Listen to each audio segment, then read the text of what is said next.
Siyata Dishmaya, Masechet Makot, Daf Yud Gimel, nous commençons Daf Yud Bet, Amud Bet, 4 lignes avant la fin de la page à la Mishnah. Kayot Sebo, dire de même, Tana poursuit, bien que les Mefarshim soulèvent qu'il n'y a pas un moment de rapport avec ce que nous avons vu, certains veulent même enlever le Kayot Sebo, que le Tana vient nous dire, Rotser Shegala Lir Miklato, un assassin, Shegala qui est parti en exil, Lir Miklato, dans cette ville de refuge, et les habitants de la ville ont voulu l'honorer. Yomar Lahem, il doit leur dire, Rotseachani, je suis un assassin, et je ne mérite pas le kavod que vous voulez me donner. Amrulo afalpichen, si les habitants de la ville lui disent, malgré tout on veut t'honorer, alors Yekabel même, dans ce cas-là il pourra accepter. Shenema, comme c'est marqué, Vezed Dvar Rotseach. Et voici Dvar Rotseach, on va expliquer dans le sens de notre rachat ici, devant la parole du Rotser, ce que le Rotser devra dire. Mais Alim Ayusachar Lalvim divrei Rabbi Yehuda. Rabbi Yehuda nous dit, étant donné que les villes de refuge appartenaient aux Lévi'im, donc les assassins qui venaient y habiter devaient louer leur maison aux Lévi'im. Rabbi Meir Omer lo ayumaim mem sachar. Rabbi Meir dit non. Les assassins n'ont pas besoin de payer. Un autre din, une fois que le Rotseach était en ville de refuge et que le Kohen Gadol est mort, il rentre chez lui, le Choser l'Israra chez Hayaba, donc le Rotseach qui était en ville de refuge, qui à la mort du Kohen Gadol rentre chez lui, il reprendra ses fonctions, c'est-à-dire s'il était Nassi ou Rosh Betav, Rosh Bedin, il reviendra à sa place, il reprendra les fonctions qu'il avait, dit Rabbi Meir, sont les paroles de Rabbi Meir. Rabbi Yehuda Omer lo yachozer d'Israra shayaba. Pour Rabbi Yehuda, il ne reprendra pas ses fonctions. Amar Rav Kahana nous enseigne. Machloket beshesh. Toute la machloket entre Rabbi Yehuda et Rabbi Meir, est-ce que les assassins devaient payer aux Lévi'im? C'est concernant les 6 villes de refuge que nous avons vues auparavant, 3 Bever à Yarden et 3 en Eretz Kenaan, qui avaient été désignés par Moshe Rabbeinu et Yoshua. Mais il y avait aussi 42 villes appartenant aux Lévi'im qui servaient aussi de villes de refuge. Donc toute la marloquette entre Rabbi Yehuda et Rabbi Meir, est-ce qu'on doit payer aux Lévi'im? C'est concernant ces 6 villes. Démarre savoir, puisque l'un pense lachem, les klita. Ce qui est marqué dans la Torah, Vayu lachem yarim, ces villes seront pour vous, dire pour vous, seulement que la ville vous servira de refuge. Mais vous devez payer. Omar Savar et l'autre pense, c'est-à-dire Rabbi Meir pense, que lachem lechol tzorkechem. Ce que la Torah dit vayu lachem, ces villes seront pour vous, c'est-à-dire lechol tzorkechem, pour tous vos besoins et vous n'avez pas besoin de payer. Aval be'arbaim veshtaim divra kol hayumaim lem sachar. Mais pour les 42 villes, d'après tout le monde, c'est-à-dire que même Rabbi Meir est d'accord qu'on devait payer le prix de la location aux Lévi'im, étant donné que, à propos des 42 villes, ce n'est pas marqué Vehayu lachem he'arim. Amarle Rava dit à Rav Kahana, mais au contraire, Havadai lachem lechol tzorkechem mashma. C'est sûr que l'explication du pasuk, lorsqu'on dit Vehayu lachem, on doit comprendre lachem lechol tzorkechem pour tous vos besoins, donc les villes sont à la disposition des rotzrim, des assassins, ils n'ont pas besoin de payer aux Lévi'im. Donc Rava reprend et dit Elam Rava, Machloket Barbaim Veshtaim. Leur machloket entre Rabbi Meir et Rabbi Yehuda, est-ce qu'on doit payer le prix de la location? C'est concernant les 42 villes. C'est-à-dire pour les 6 villes, c'est sûr que lachem lechol tzorkechem, il n'est pas nécessaire de payer aux Lévi'im, qui habitaient aussi dans ces villes, le prix de location. Mais la machloket, c'est concernant les 42 villes. Demar Savar, l'un pense, puisque c'est marqué, Ve'alehem titenu, c'est-à-dire sur les premières villes, vous rajouterez, dit le pasuk, Arba'im ushtaim ir. Vous rajouterez 42 villes. Donc on va, d'après l'un, expliquer Ve'alehem sur les premières, c'est-à-dire Kihanach, comme les premières. Comme les premières, mais seulement les klita. C'est-à-dire de la même manière que les premières servaient de refuge, les 42 vont aussi servir de refuge. Mais Mar Savar, l'autre pense, c'est Rabbi Meir, que Ve'alem titnu kihanach. Vous allez rajouter 42 villes sur les premières, dire les 42 sont comme les 6 premières. Et ma'anach lechol tzorkechem, afan iname lechol tzorkechem. De la même manière que les premières, c'est pour tous vos besoins, vous n'avez pas besoin de payer, ni le prix de la location, ni les impôts, comme disait Tosfot. Afanename, donc ces villes aussi, les Chod Zorkichem, c'est pour tous vos besoins. Donc Rabbi Yehuda dit, il fallait payer un salaire aux Lévim, étant donné que ce que dit la Torah, Ve'alem Titnu, c'est seulement que les 42 villes vont servir de refuge comme les premières. Et Rabbi Meir dit non, que le Ve'alem Titnu, c'est-à-dire les 42 sont exactement comme les 6. Aval Beshesh, mais sur les 6 villes, Livrakol, Yumaim Tzachar. D'après tout le monde, il n'est pas nécessaire de payer l'impôt, de payer le prix d'une location, étant donné que ce qui est marqué dans la Torah Vayu Lachem s'explique d'après tout le monde, Lachem Echot Zorkechem pour tous vos besoins. Choser l'Israra Shehayaba. Nous allons reprendre la machloquette entre Rabbi Meir et Rabbi Yehuda. Est-ce qu'à la mort du Kohen Gadol, l'assassin qui rentre chez lui retrouve ses fonctions s'il en avait auparavant? Tano Rabbanan Agma nous rapporte une braïta. C'est marqué Veshav el Mishparto velachuzat avotav yashuv. Cette braïta qui nous dit à propos du évêque d'Ivry qui sort au bout de 6 années ou au Yovel, s'il était resté plus longtemps, la Torah dit et il rentrera Veshav el Mishparto velachuzat avotav yashuv. Il rentrera el Mishparto à sa famille, velachuzat avotav yashuv, c'est-à-dire et au terrain, l'héritage de ses parents. Mais la Gemara va être doresh ainsi. Puisque c'est marqué Veshav el Mishparto, c'est que la Torah veut nous dire les Mishparto ou Shav, Veino Shav et Mashir Ziku avotav. Il rentrera le évêque d'Ivry, donc l'esclave juif qui était pendant 6 ans, ou pendant plus de 6 ans jusqu'au Yovel, qui a travaillé chez celui qui l'avait acheté. Lorsqu'il sort, au bout de 6 ans, lorsqu'il sort au Yovel, il rentrera les Mishparto à sa famille. Et on est d'Oresh les Mishparto, mais il n'est pas Choser, les Mashir Ziku avotav, c'est-à-dire à toute serara, à tout poste, à toute fonction. D'Ivry Rabbi Yehuda. Rabbi Meir Omer Afushav el Mashir Ziku avotav. Rabbi Meir dit non, il pourra revenir aussi, reprendre la serara et pourra prendre ce qu'il avait, les fonctions qu'il avait auparavant. Même ce qu'il détenait aussi de ses parents, si c'était une fonction qu'il avait en héritage de ses parents. El achuzat avotav ke avotav, puisque c'est marqué, Rachid nous explique, c'est Rabbi Meir qui vient apporter une preuve, puisque c'est marqué l'achuzat avotav. Cela signifie ke avotav, comme ses parents. C'est-à-dire tout ce que ses parents avaient, lui pourra reprendre. V'chen begolé. De même, à propos du golé, de celui qui part en exil, celui qui a tué sans faire exprès. De la même manière que nous avons une machloquette à propos du évêque d'Ivry, nous avons aussi cette machloquette à propos du Rotseach. La girsa ici est un peu difficile que chez Omer. On devrait dire comme Emagia, le Gaon de Vilna, Sheneemar, mais aussi la girsa de Rashi, puisque c'est marqué Yashuv.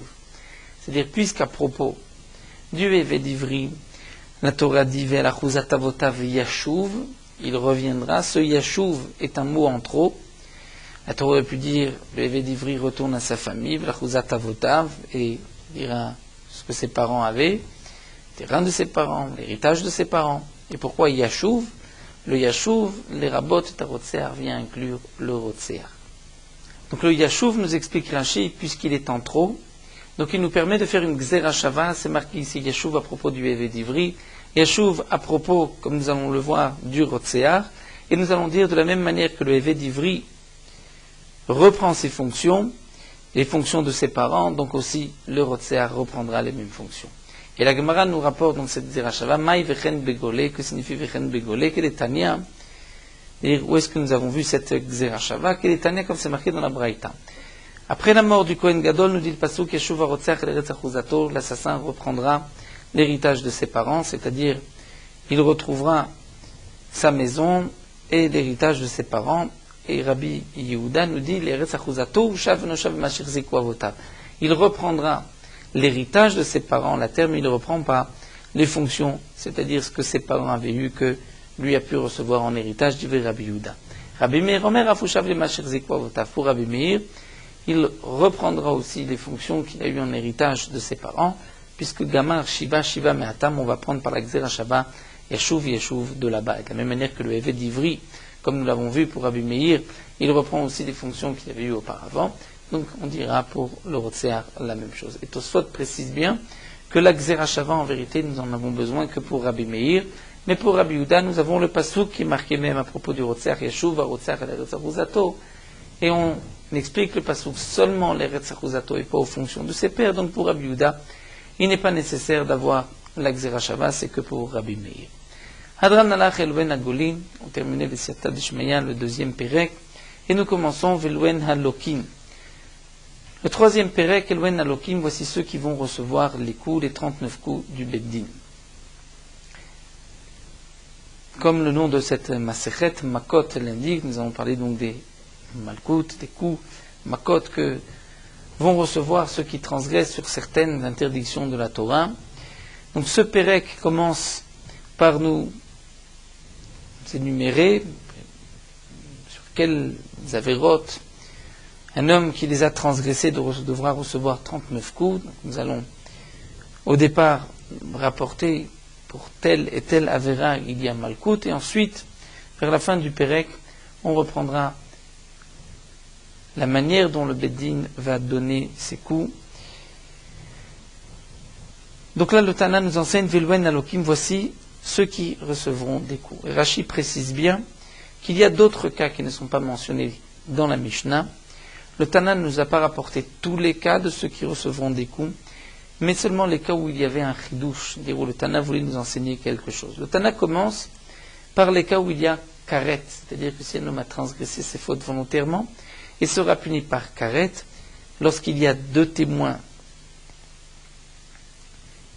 et qu'on l'a averti, qu'on lui a dit attention, si tu transgresses, tu recevras des coups. Pour ces avérotes, il recevra des coups, et comme nous le verrons, celui qui reçoit des coups sera exempté du karet. Donc d'abord le Tana nous dit Abba Lachoto, celui qui a une relation avec sa sœur. Valachot Aviv, la sœur de son père. Valachot Imour, la sœur de sa mère. Valachot Ishto, la sœur de sa femme. Valechet Achiv, et la femme de son frère. Valechet Achi Aviv, et la femme du frère de son père. Vala Nida, une relation avec une femme Nida, même si c'est sa femme. Dans ces cas-là, il y a aussi un chiyuv karet. Si un homme a transgressé et qu'il n'y avait pas de témoin, qu'il n'y a pas eu de hatra'a et qu'on ne va pas lui donner les coups, il recevra karet. S'il y avait des témoins et une hatra'a, on pourra l'amener au Beddin et lui donner les 39 coups. Le Tana poursuit avec le din de Almana le Kohen Gadol, Vegrusha vechalutza le Kohen Idiot. Si un Kohen Gadol se marie avec une veuve, il n'y a pas de chiyuv mita, mais il y a malkout. Grusha vechalutza le Kohen Idiot, un simple Kohen qui se marie avec une divorcée, ou chalutza, une femme qui a fait chalitza, c'est-à-dire que son mari est décédé. Elle devrait faire le yiboum. Le frère de son mari, dans le cas où elle n'a pas eu d'enfant du premier mari, le frère du mari ne veut pas faire yiboum. Elle fera chalitza, c'est-à-dire elle va le déchausser, ce qui est marqué dans la Torah, tout le seder de chalitza. Mais ensuite, dorénavant, elle est interdite à un Kohen. Un Kohen Gadol, Kalvachomer, mais même un simple Kohen. Donc si un simple Kohen épouse une divorcée ou une chalitza, il y a aussi une malkout. Et là, nous avons un chidouche, comme nous le verrons par la suite. Rashi nous rapporte déjà le chidouche, c'est par rapport aux Shnei Shemot, c'est-à-dire aux 2 interdictions. Lorsqu'un homme, un Kohen Gadol, va épouser une femme qui est à la fois veuve et à la fois divorcée, il y a 2 malkout. Ça, c'est le chidouche que le Tana voulait nous enseigner. Mamzeret ou netina le Israël. Si un Israël épouse une femme mamzeret, c'est-à-dire fille d'une union interdite, une union où il y a chiyuv mita, et cette fille sera donc mamzeret, elle est interdite à tout Israël. Ou bien netina. Netina, c'est des Givonim, du peuple des Givonim, et il y a Malkout, puisqu'il y a l'interdiction de Rashi Lotitratenbam de se marier avec eux. Bat Israël, ou une Bat Israël qui se marie avec un Natin, donc de ce peuple des Givonim, ou avec un Mamzer. Là, le Tana vient nous enseigner Almana ou Grusha Chayvim Alem Mishum Shne Shemot. Si un Kohen Gadol épouse une femme qui était une fois veuve, qui s'est remariée, qui a divorcé, donc est à la fois veuve et divorcée, Chayavim alea mishum shne shemot. Il sera chayav 2 fois malkout. Puisqu'il y a 2 shemot, c'est-à-dire 2 interdictions dans la Torah. Mais grusha vechalutza, si un homme épouse une femme qui est à la fois divorcée et chalutza, donc de 2 mariages, eno chayav ela mishum achat bilvad. Là, il n'est chayav que d'un seul malkout, étant donné que le din de chalutza s'apprend du même pasouk de grusha. Atame she'achal et kodesh, un homme impur qui mange un morceau de korban kodesh. Ou bien Abba el Amigdash tamé, celui qui rentre dans le Bet Amigdash en état d'impureté. Ou encore Ochel Chelev, si un homme mange un morceau de graisse. Ou Dam, du sang. Ou Notar, un morceau de korban qui est resté après le temps limite de consommation, c'est-à-dire après Alot HaShachar, le lever du matin, il est Notar. Ou Pigoul. Pigoul, c'est un korban où au moment de la shrita, on a eu une marshava qui le rend pigoul, par exemple. Si au moment de la shrita du korban, on a pensé le consommer, après le temps limite de consommation, le korban devient pigoul. Et si on le mange, il y a un chiyuv karet, il y a aussi chiyuv malkout, s'il a été averti qu'il y a 2 témoins. Vetamé. Vetamé, c'est-à-dire si quelqu'un mange un morceau de korban impur, tamé. Vachochet ou ma'ale bachut, si un homme égorge, ou ma'ale, ou bien il construit un autel, et il va sacrifier une bête, il va la brûler dessus, bachut, à l'extérieur du Bet Amigdash, donc c'est shchut et chutz, il y a aussi malkout. Aochel chametz bapesach, celui qui mange du chametz pendant les jours de Pessah. Donc il y a karet, et il y a aussi malkout. Celui qui mange ou qui travaille le jour de Yom Kippour. Celui qui prépare shemen amishra, l'huile d'onction, comme l'huile d'onction que Moshe Rabbeinu a préparée, il est aussi chayav malkout. C'est celui qui prépare les encens, la ktoret. S'il ne les prépare pas pour le Bet Amigdash, il est mefatem pour lui-même, il est chayav malkout. Ve'asach b'shemen amishra. Celui qui va prendre l'huile d'onction que Moshe Rabbeinu avait préparée et va s'enduire de cette huile, il est aussi chayav malkout. V'ochel nevelot, si un homme mange une bête qui n'a pas été égorgée, ou trefot, la bête a été égorgée mais elle est trefa, elle n'est pas cachère, les poumons percés ou un autre truc de trefot, ou shkatzim, ou rmassim, lire des reptiles ou des rampants, il y a aussi malkout. Achal tevel, si un homme a mangé tevel, c'est-à-dire une récolte qui a poussé en Eretz Israël et on n'a pas prélevé trumot ou maasrot. Ou bien il a mangé maaser rishon shel untlat trumato, sur une récolte on a prélevé la truma gedola, on a prélevé le maaser rishon et le Lévi devait prélever la trumat maaser pour le donner au Kohen. Le Lévi ne l'a pas prélevé, celui qui mangera ce maaser rishon et chayav aussi malkout. Ou maaser sheni, si un homme mange le maaser sheni en dehors de Yerushalayim, ou ekdesh, ou un homme mange ekdesh, c'est-à-dire ce qui avait été offert au Bet Amigdash, shelo nivdu, et que le maaser sheni et le ekdesh n'ont pas été rachetés, puisque si on a racheté, transféré la kedusha, il n'y a plus d'interdiction de manger ces fruits de maaser sheni ou ce ekdesh. Kama yochal mina tevel v'yechayav, combien un homme doit manger du tevel et d'une récolte laquelle nous n'avons pas prélevé trumot ou masrot pour être chayav. Rabbi Shimon omer kol shiur, Rabbi Shimon dit même un tout petit peu, alors que Chachamim omrim kazait, le volume d'une olive. Amar lahem Rabbi Shimon leur a dit, yatem modim li beochel nimala kol shiur shiur chayav. N'êtes-vous pas d'accord avec moi que celui qui mange une fourmi, même si elle n'a pas le shiur de kazait, mais on transgresse le lave de la Torah, du sheretz à shoretz à la haretz, c'est-à-dire du reptile qui est rampant sur la terre, qui s'adresse, sur lequel la Torah s'adresse sur la, on parle aussi de la nemala, de la fourmi, et pourtant il est chayav. Donc de même, il sera chayav même pour un petit morceau qu'un kolchou de tevel. Amroulon lui a répondu, mipnei sheiki briata, ce n'est pas la même chose, la nemala, c'est une bria, c'est une créature en soi.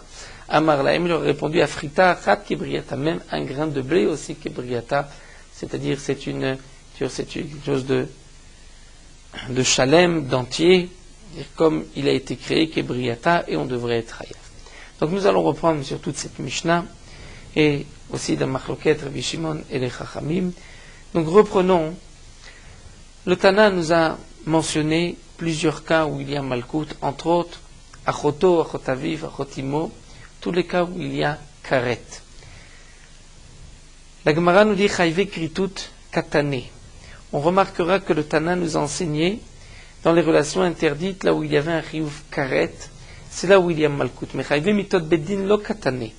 Ce n'est pas marqué dans la Mishnah que celui qui transgresse, qui a des relations interdites avec une femme pour laquelle il y a un Chiyuv Mita par le Beddin, ça ce n'est pas marqué dans la Mishnah qu'il y a aussi Malkout. Donc cela voudrait dire qu'il n'y a pas de Malkout. Matnitim Mané, qui est l'auteur de la Mishnah, Rabbi Akivaï. Ce serait donc Rabbi Akiva de Tanya, puisque nous avons une braïta. Echad chayve kritut vechad chayve mitot beddin. Aussi bien une avera pour laquelle il y a karet, c'est-à-dire que Akadosh Baruch Hu va retrancher, la personne va le tuer. Ou une avera pour laquelle il y a mitat beddin, c'est le beddin qui va condamner à mort. Yeshno bichlal malkut arbaim. Il y a malkut arbaim, les 40 coups, c'est-à-dire les 39 coups. C'est-à-dire si on a averti cet homme-là, on lui a dit attention, si tu transgresses, tu recevras malkout. Il a transgressé, il recevra malkout. Divrei Rabbi Ishmael. Ce sont les paroles de Rabbi Ishmael. Rabbi Akiva omer chayve kritut yeshno bichlal malkut arbaim. Rabbi Akiva dit oui. Pour chayve kritut, lorsqu'un homme a transgressé une avera pour laquelle il y a karet, si on lui a fait une attrape, on lui a dit attention, tu recevras malkout, il reçoit malkout. Mais pas pour chayve mitot beddin. Et Rabbi Akiva rajoute, comment se fait-il qu'il y a malkout, étant donné qu'il y a aussi karet? Donc cet homme qui a transgressé, il a transgressé volontairement. Si on lui donne malkout, c'est qu'il y avait des témoins, on l'a averti, donc il y a aussi karet. Normalement, il n'y a pas deux punitions, comme nous avons vu, que des riches ato. Donc c'est ou malkout ou karet. Et Rabbi Akiva vient répondre, là il n'y a pas deux chiyuvim. Pourquoi shimasu tshuva beddin shel ma'ala mochalim lahem? Puisque si un homme a fait tshuva, le beddin shel ma'ala lui pardonne, il n'aura pas karet. Donc c'est pour cela qu'on pourra lui donner malkout. Alors que chayve mitot beddin eno bichlal malkout arbaim. Si un homme transgresse une avera pour laquelle le beddin va le condamner à mort, il n'y a pas de malkout. Pourquoi? Puisque si un homme transgressait une avera pour laquelle il doit être condamné à mort, même s'il fait teshuva, le beddin va malgré tout le tuer. Le beddin ne lui pardonne pas. Parce qu'on ne sait pas si cet homme a vraiment fait teshuva. Le ciel peut savoir. Donc Akadosh Baruch Hu lui pardonne le karet. Mais pour mitat beddin, on ne peut pas savoir. Donc il y a aussi, on lui donnera mitat beddin. Si on lui donne mitat beddin, donc on ne peut pas lui donner non plus malkout. Rabbi Tzrak Omer, chayve kritut bichlal hayu. Rabbi Tzrak nous dit, en vérité, les chayve kritut bichlal hayu. Chayve kritut faisait partie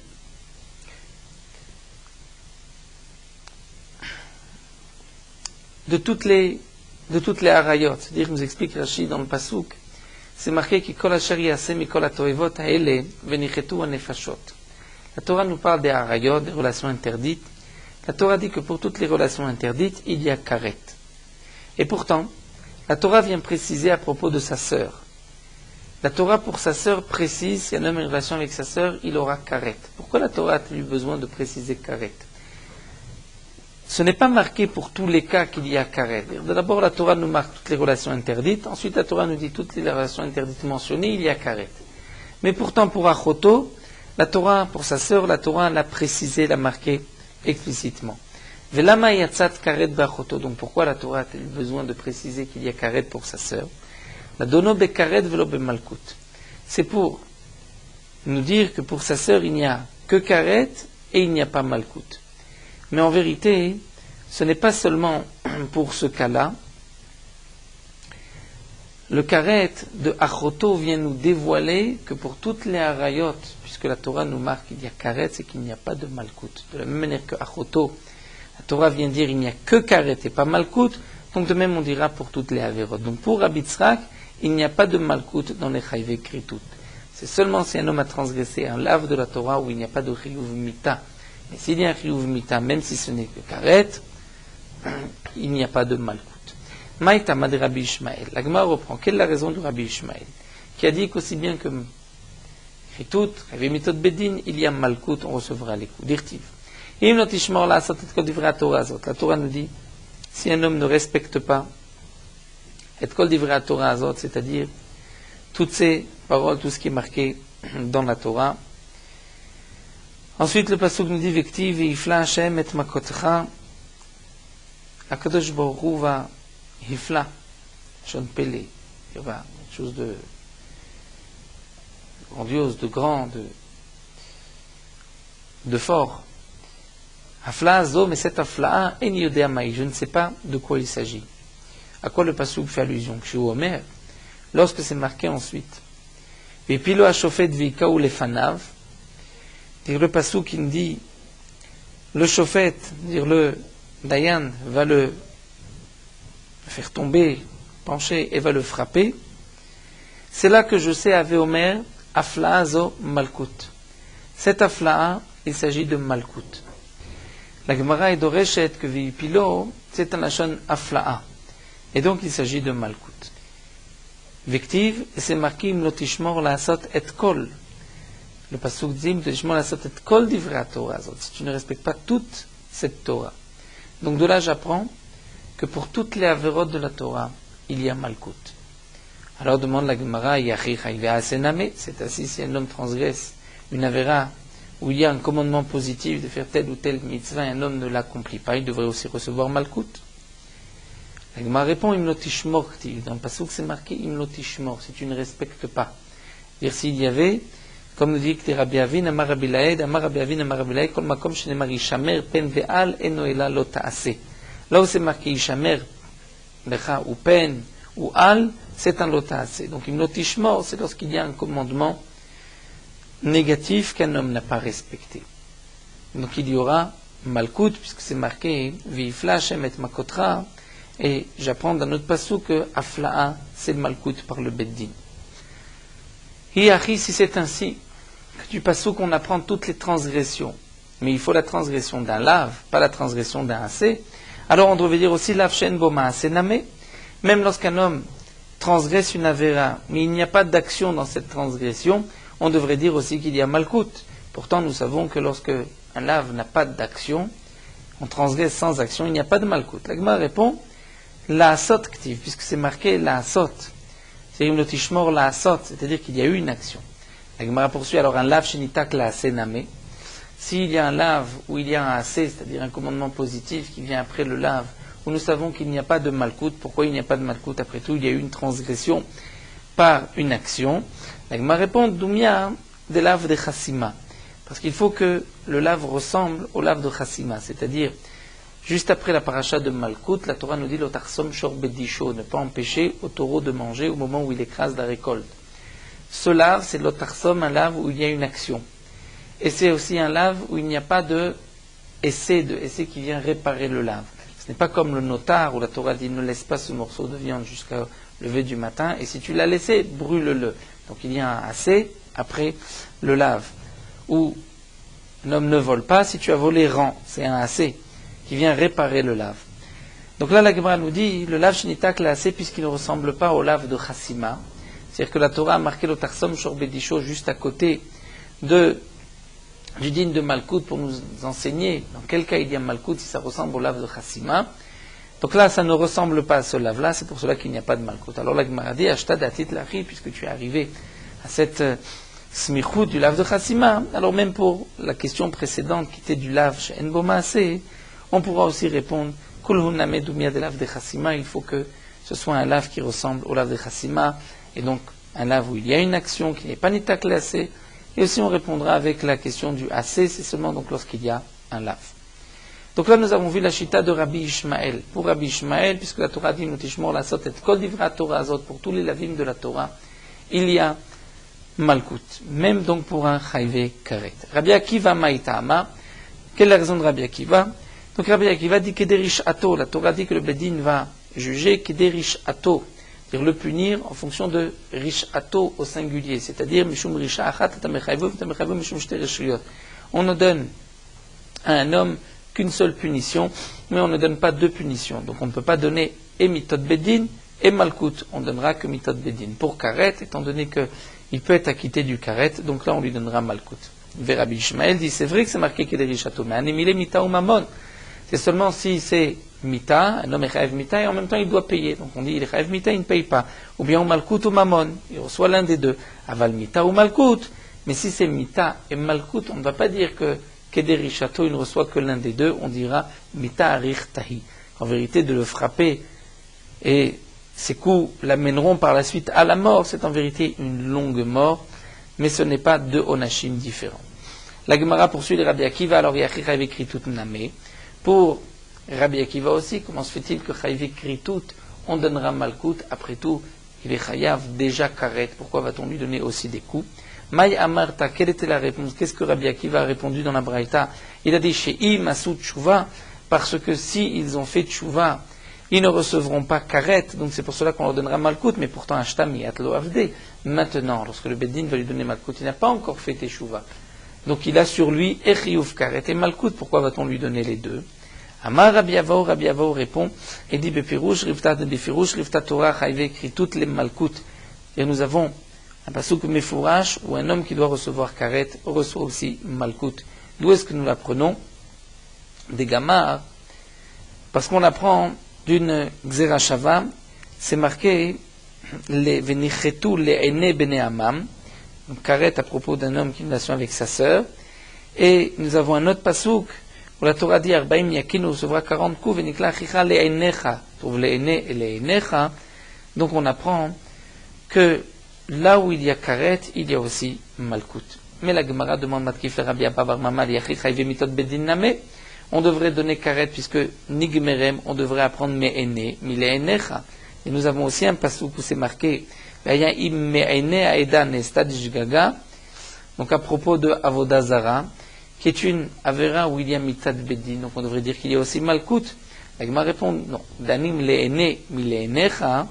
On est d'Oresh une Xerashava de Léné, du pasuk Léné, avec le pasuk Lénécha, puisque ça commence par un lamed dans les deux cas, Vendani Méné de Mi Lénécha. On n'est pas d'Oresh le Méné avec un même de Lénécha.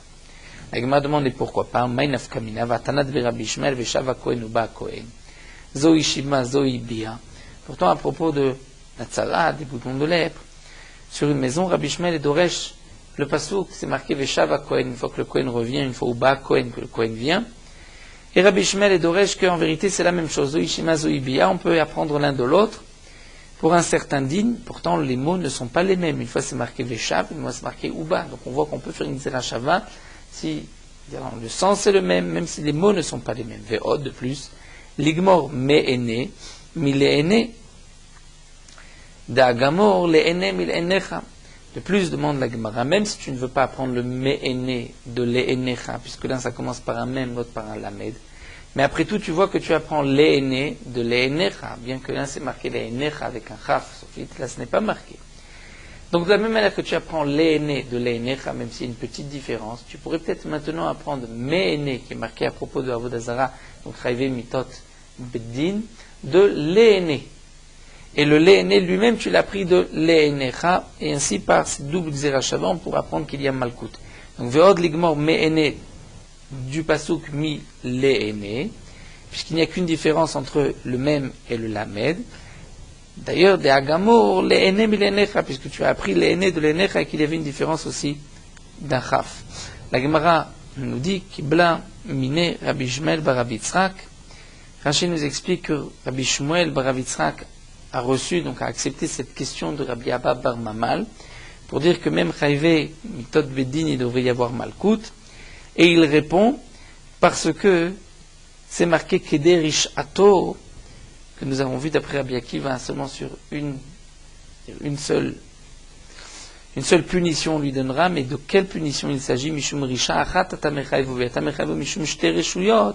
On parle Berisha Amesura le Bedin Akto Medaber. Ici le pasuk nous parle d'une Risha qui est donnée au Beddin, c'est-à-dire Risha du Beddin, comme c'est de l'argent, des coups, ou Mita ou Malkout. Mais Karet, ce n'est pas le Beddin qui donne. Donc on peut expliquer que du pasuk Kederish Ato, nous apprenons qu'il n'y a que Malkut et pas Mita, lorsque c'est Malkut et Mitat Beddin. Mais Malkut et Karet, ce n'est pas Kederish Ato, puisque ce n'est pas le Beddin qui va lui donner. Donc nous allons nous arrêter ici. Donc la Gemara nous a expliqué que nous avons ici une marloquette. Dans quel cas il y a Malkut? Pour Rabbi Ishmael, il y a Malkut. Si un homme a transgressé une avera où il est chayav, c'est-à-dire même s'il est chayav karet ou mitad beddin. Pour Rabbi Akiva, seulement lorsqu'il est chayav karet, il y a Malkut, pas si c'est chiyuv mitad beddin. Et pour Rabbi Tzrak, dès qu'il y a un chiyuv mitak, ce n'est pas un simple lave, il n'y a plus de Malkut. Donc ce sont les trois chitotes. Et le Tana de la Mishnah, qui nous dit Elohen Alokin, il ne mentionne que les Chayve Kritut, l'auteur de cette Mishnah serait donc Rabbi Akiva. Alors nous allons nous arrêter à Rava, nous terminons sur Merot Halacha, Daf et Yud Gimel. Donc nous avons vu, avant la tfila, il faut se laver les mains. Si un homme veut prier et n'a pas d'eau pour se laver les mains, donc s'il ne se rappelle pas avoir touché à des endroits cachés du corps depuis qu'il s'était lavé les mains la dernière fois, il n'est pas nécessaire de rechercher de l'eau. Il pourra se frotter les mains contre le mur ou avec un habit sec, se nettoyer, si on peut dire, les mains. Mais si depuis la dernière fois où il s'est lavé les mains, il sait qu'il a touché un endroit caché du corps, là il doit se laver les mains avec de l'eau, et ce n'est pas suffisant donc de se frotter les mains sur un mur ou avec un habit sec. Donc il doit aller chercher de l'eau. Bediavad, s'il a prié sans s'être lavé les mains, il n'est pas nécessaire de reprendre la tfila. Lorsqu'il y a un doute, parce qu'il pense que peut-être s'il recherche de l'eau, il risque de perdre le zman de la tfila.